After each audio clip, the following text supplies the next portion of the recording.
और question our में सबसे पहले आपको बताते हैं कि भोपाल जेल से जो 8 सिमी के आतंकी फरार हुए थे, जिन्हें एनकाउंटर में भोपाल पुलिस ने मार गिराया, अब उस पर एक ऐसी सियासत शुरू हो गई है जिसका स्तर इतना नीचा गिर चुका है कि उसके बारे में चर्चा करना अपने आप में बड़ी अतिशयोक्ति होगी।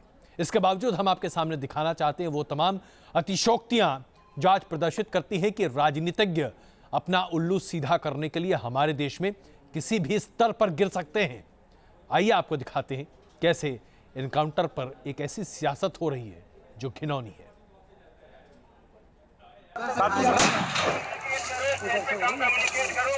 भोपाल की जेल से भागे सिमी के खौफनाक 8 आतंकियों का एनकाउंटर सवालों के घेरे में है। एनकाउंटर की जांच भी हो रही है, लेकिन सियासतदान इस एनकाउंटर में अपनी सियासी रोटियां सेकने से भी बाज नहीं आ रहे।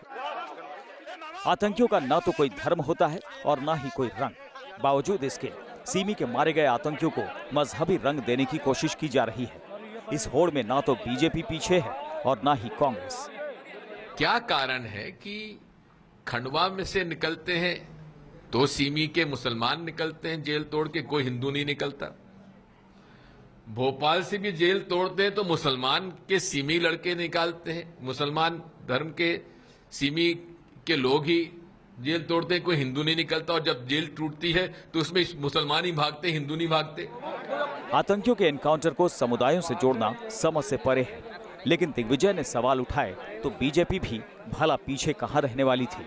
उन्होंने सख्त साज जाहिर किया है कि कहीं भगा के उसको एनकाउंटर तो नहीं कर दिया गया है। मैं पूछता हूं दिग्विजय बाबू, आप बताएं कि देश में पकड़े जाने वाले 90%, 99% मुस्लिम ही क्यों होते हैं, ये भी बताएं आप। इसका जवाब अगर है हिम्मत तो आप दें। सिमी के 8 आतंकियों का एनकाउंटर कैसे हुआ? आतंकी कैसे इतनी बड़ी वारदात को अंजाम देने में कामयाब हो गए? ये सभी सवाल अब भी राज बने हुए हैं। सवाल जेल की सुरक्षा का भी है, सवाल आतंकियों के एनकाउंटर का है, सवाल मानवाधिकारों के भी उठ रहे हैं। लेकिन ये सियासत ही है कि इन सवालों से परे वो एनकाउंटर में मजहबी कनेक्शन ढूंढ रही है और इसे अपने वोट बैंक के लिहाज से नया रंग दे रही है। ऐसी रिपोर्ट है कि आतंकवादियों ने खाने के बर्तनों को हथियार की तरह इस्तेमाल किया। दरअसल आतंकी काफी लंबे वक्त से खाने के बर्तनों को धार दे रहे थे ताकि वक्त आने पर उनसे हथियार की तरह काम लिया जा सके। तो आपने देखा किस तरह की राजनीति हो रही है। एनकाउंटर पर अब धर्म की राजनीति इतनी हावी हो चुकी है कि क्या कहा जाए, और ये सब कुछ आप समझ ही रहे हैं किस लिए हो रहा है। उत्तर प्रदेश के चुनाव सर पर क्या है, तमाम राजनीतिज्ञ अपना मानसिक संतुलन खो बैठे हैं। अगर ऐसा नहीं है तो एक एनकाउंटर पर धार्मिक रंग चढ़ाने का और क्लेवर चढ़ाने का क्या मतलब है। भोपाल में एनकाउंटर पर अब माफ कीजिएगा, मध्य प्रदेश के मुख्यमंत्री शिवराज सिंह चौहान भी एक अलग अंदाज में नजर आ रहे हैं। न सिर्फ इस एनकाउंटर से पहले जब कैदी भाग रहे थे तो एक सिपाही जो शहीद हुआ था उसके घर पहुंचे, उसके अंतिम यात्रा में शामिल हुए, बल्कि वहां पर शिवराज सिंह चौहान ने इस पूरे मामले पर अपने आप को बचाते हुए राष्ट्रीयता को सबसे आगे रख दिया। जी हां, ये एक नया राजनीतिक हथियार बन गया है जहां हर कोई अपने आप को बचाने के लिए राष्ट्रीयता की कसौटी पर खरा उतरते हुए दूसरे पर आरोप लगाता है। सीमे के 8 खूंखार कैदियों को एसटीएफ और भोपाल पुलिस ने मार गिराया। जेल ब्रेक में इन कैदियों को पहली चुनौती मिली कांस्टेबल रमाशंकर यादव से। जिस दौरान सीमे के आतंकी जेल से फरार हो रहे थे, उसी दौरान कांस्टेबल रमाशंकर यादव इन आतंकियों से भिड़ गए थे। कांस्टेबल रमाशंकर यादव की हत्या के बाद ही वो भाग निकलने में कामयाब हो पाए। रमाशंकर यादव ने अपनी जान कुर्बान कर दी। रमाशंकर को श्रद्धांजलि देने सीएम शिवराज सिंह चौहान खुद पहुंचे, पीड़ित परिवार को ढाढस बधाया। अगले महीने रमाशंकर यादव की बेटी की शादी होने वाली थी। पूरा परिवार शादी की तैयारियों में जुटा था। 9 दिसंबर को उनके घर से बेटी की डोली उठने वाली थी। किसी को पता नहीं था कि इस घर से बेटी की डोली से पहले पिता की अर्थी उठेगी। बेटी की शादी थी दिसंबर में। मैं पूरे परिवार से मिलकर आया हूँ। इस परिवार की तकलीफ का अंदाजा लगाया जा सकता है, लेकिन ये बेटी भी पूरे प्रदेश की बेटी है और पूरा प्रदेश, विशेषकर सरकार, इस परिवार की चिंता करेगी। रमाशंकर को अंतिम विदाई में मध्य प्रदेश सरकार का पूरा अमला शरीक हुआ। खुद सीएम शिवराज सिंह चौहान ने रमाशंकर की अर्थी को कंधा दिया, साथ ही उन लोगों को भी खूब खरी खोटी सुनाई जो इनकाउंटर के नाम पर सवाल उठा रहे हैं।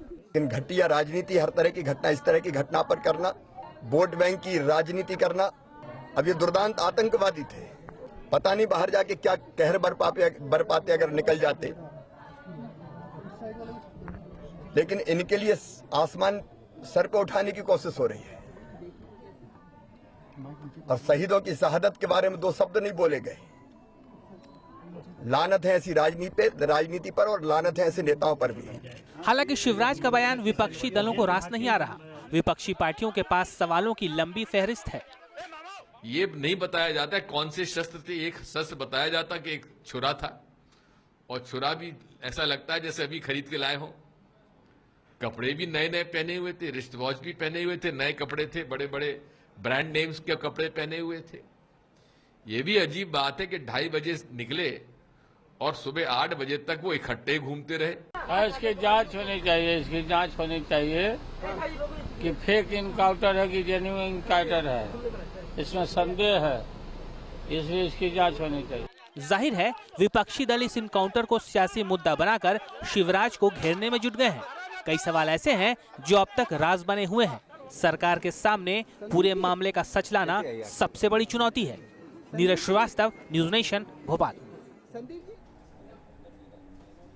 एनकाउंटर पर तो सवाल खड़े हो ही रहे हैं, लेकिन जिस तरीके से जेल से ये 8 आरोपी भागे, वो अपने आप में जेल की सुरक्षा को लेकर भी कई सवाल खड़े कर रहा है। सबसे पहले तो जरा सोचिए, भोपाल में ये हाई सिक्योरिटी जेल है जहां पर तमाम तरह के सुरक्षा के इंतजाम हैं, और ऐसे में 20 फीट ऊंची दीवार चादर से कोई लांघ सकता है क्या? यह अपने आप में एक बड़ा सवाल खड़ा करता है। और उसके साथ साथ वहां पर जो सिक्योरिटी के तमाम इंतजाम थे, वो सब कुछ पिछले 3 दिन से अचानक बंद और ठप पड़े हुए थे। ये कैसे संभव है कि आरोपियों के फरार होने के 2 दिन पहले से पूरे सुरक्षा अमले में कहीं कोई जानकारी किसी को थी ही नहीं कि सब कुछ ठप है? जाहिर सी बात है, दाल में काला जरूर है, लेकिन यह काला कहां है, यह पता लगाने की जिम्मेदारी राज्य सरकार की है। यह पता लगाने की जिम्मेदारी अब NIA की है। 8 घंटे की भागम भाग के बाद सिमी के 8 आतंकियों को मध्य प्रदेश पुलिस ने मार गिराया, लेकिन इस इनकाउंटर को लेकर हजारों सवाल खड़े हो गए। जेल ब्रेक से लेकर इनकाउंटर की सरकारी थ्योरी को बेमेल बताया जाने लगा। सरकार ने लापरवाही की भी बात मानी, लेकिन इस मामले में अब गाज भी गिरनी शुरू हो गई है। जेल कांड की जांच के लिए डीजी ने स्पेशल टीम का गठन कर दिया है।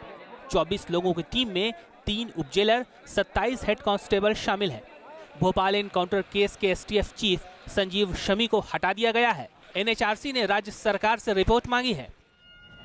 इतना ही नहीं, सबसे बड़ा सवाल तो यह है कि जेल की दीवार इतनी कमजोर कैसे हो गई कि 8 आतंकी एक साथ फरार होने में कामयाब हो गए। इस सवाल की पड़ताल का एक सिरा जेल के सिक्योरिटी सिस्टम की तहों तक ले जाता है। भोपाल जेल ब्रेक को लेकर चौंकाने वाले खुलासे हुए हैं। जेल की सुरक्षा में बड़ी चूक के दावे किए जा रहे हैं। कहा जा रहा है कि भोपाल की सेंट्रल जेल में करीब 3400 कैदी हैं, लेकिन इन 3400 कैदियों की हिफाजत के लिए सिर्फ 70 पुलिस वालों को तैनात किया जाता है। बात यहीं खत्म नहीं होती, इन 70 में से भी सिर्फ 40 ही उस रात ड्यूटी पर मौजूद थे। इतना ही नहीं, कैदियों की निगरानी के लिए जेलर ऑफिस के पास एक खास केबिन बनाया गया था और वहां एक सिपाही की तैनाती की गई थी, लेकिन आरोप है कि वारदात के वक्त वो गायब था। ऐसी भी रिपोर्ट है कि इन कैदियों ने खाने के बर्तनों को हथियार की तरह इस्तेमाल किया। बताया जाता है कि सिमी के यह आतंकी खाने की प्लेटों को काफी लंबे समय से धार दे रहे थे, ताकि वक्त आने पर वो उनसे चाकू का काम ले सके। एक ही संतरी था शायद ड्यूटी पर, जिसका गला काट दिया उन्होंने। तो मेरे ख्याल से कुछ और लोगों को रखना चाहिए। थोड़ी कुछ सिक्योरिटी लैप्स भी है इसमें, लेकिन अच्छा इस पर पकड़ा गए, मारे गए। जेल की दीवार 20 फीट से ज्यादा ऊंची थी। इसके बावजूद ये मजबूत दीवार सिमी के आतंकियों को भागने से रोक नहीं पाई। भोपाल जेल में सुरक्षा के लिहाज से 32 CCTV कैमरे लगाए गए हैं, लेकिन आरोप है कि जिस वक्त ये आतंकी फरार हुए उस समय CCTV कैमरे भी काम नहीं कर रहे थे। यही नहीं, जेल में 12 हाईटेक कैमरे भी लगाए गए थे, ताकि जेल के एक एक कैदी की हरकत पर नजर रखी जा सके। यानी इन कैदियों ने न सिर्फ इंसानी आंखों में धूल झोंकी, बल्कि हाईटेक कैमरे को भी चकमा देने में कामयाब रहे। इन सवालों के जवाब तो जांच पूरी होने के बाद ही मिलेंगे। लेकिन ये तो साफ है कि जब तक जेलों के सुरक्षा चक्र में इस तरह के लूप होल्स बने रहेंगे, तब तक कैदियों को फरार होने से रोकना मुश्किल है। Team news nation. हम सब जानते हैं कि प्रधानमंत्री नरेंद्र मोदी न सिर्फ एक कुशल राजनीतिज्ञ हैं, बल्कि वो अपने आप को जनता के साथ जोड़कर भी चलने वाले एक प्रधानमंत्री हैं। आइए आपको दिखाते हैं एक बाघ के साथ प्रधानमंत्री नरेंद्र मोदी ने किस तरीके से अपने ही एक अलग अंदाज में लोगों को यह प्रदर्शित किया कि अगर प्रधानमंत्री चाहें तो एक इंसान के तौर पर भी बहुत कुछ कर सकता है। उनके मौज मस्ती के ये तरीके लोगों को कितने भाते हैं, इस रिपोर्ट को देखकर आप समझ जाएंगे। आज जंगल सफारी में कुछ इस अंदाज में पीएम मोदी ने किया टाइगर का दीदार। प्रधानमंत्री मोदी के सामने बाघ था, मोदी के हाथों में ऑटोमेटिक कैमरा था। मोदी कैमरे की नजर से बाघ को देख रहे थे। देखिए, जब मोदी बाघ की तस्वीरें ले रहे थे तो बाघ की बॉडी लैंग्वेज भी बदल गई। शायद उसे भी पता चल गया कि भारत के प्रधानमंत्री उसकी तस्वीर खींच रहे हैं, इसलिए वो बाघ भी जरा तन गया। बाघ ने एक कदम बढ़ाया। अब बाघ पिंजरे की फेंसिंग से सट कर खड़ा था और मोदी उसे अपने कैमरे में कैद कर रहे थे। लगता था कि शेर पोज दे रहा है और मोदी किसी कुशल फोटोग्राफर की तरह उसकी तस्वीरें उतार रहे थे। तस्वीरें नया रायपुर की हैं, जहां मोदी नंदनवन में वाइल्ड सफारी को देखने पहुंचे। मोदी के साथ मुख्यमंत्री रमन सिंह भी थे। जैसे ही मोदी इस बाघ के पिंजरे के पास पहुंचे, वो ठहर गए। उन्होंने इशारा किया। प्रधानमंत्री के एक संकेत पर कैमरा हाजिर था। इसके बाद पीएम ने कैमरे को टाइगर पर फोकस किया, लेकिन बात नहीं बनी तो मोदी ने एंगल बदला। बाघ की तस्वीर लेने के लिए पीएम को थोड़ा झुकना पड़ा। सियासत से लेकर जंगल सफारी तक शायद मोदी जानते हैं कि कब, कहां और कितना झुकना है। मीडिया के कैमरे मोदी पर केंद्रित थे और मोदी बड़ी तल्लीनता से उस शेर की फोटो ले रहे थे। बाघ के बेखौफ अंदाज ने मोदी को इतना प्रभावित किया कि जब वो मंच पर पहुंचे तो उस टाइगर का जिक्र करना नहीं भूले। मुझे आज डॉक्टर रमन सिंह जी अपने प्रिय प्रोजेक्ट जंगल सफारी में भी घूमने के लिए ले गए और लग रहा था टाइगर उनको पहचानता था।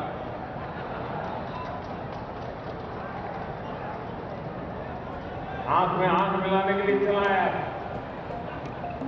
मोदी के विरोधी कहते हैं कि मोदी को कैमरे के सामने रहना पसंद है, लेकिन इन तस्वीरों को देखकर तो लगता है कि प्रधानमंत्री मोदी कैमरे के उस्ताद हैं। मोदी कैमरे के सामने रहे या उनके पीछे, वो जानते हैं कि राजनीति में परफेक्ट पिक्चर कैसे बनती है। Team news nation.